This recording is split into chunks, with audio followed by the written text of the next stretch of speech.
Chronic fatigue syndrome affects 1 in every 50 children in the UK, and a recent online treatment has emerged to tackle the bedridden condition.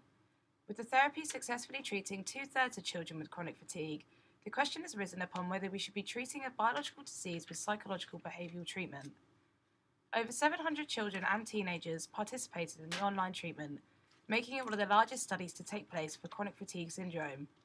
The treatment includes intensive online modules, homework, frequent diary entries, and regular therapist appointments which take place through videos. Chronic fatigue syndrome leaves patients housebound and unable to go to work or school. In the past years, this highly disabling disease suffered from a large amount of stigma, making funding difficult to gain. Dr. Neil Harrison commented that CFS has been difficult to fund over the unfortunate perception that CFS is a made-up condition.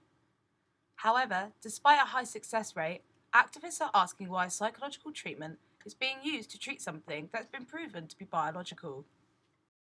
Dr. Neil Harrison said that the problem with psychiatric conditions such as chronic fatigue syndrome is that we don't have a blood test.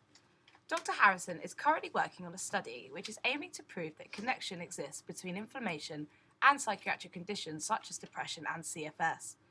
The current results show that there is evidence to suggest that inflammation and psychiatric conditions are related, and in the future a blood test or scan may be used to test for these mental health conditions.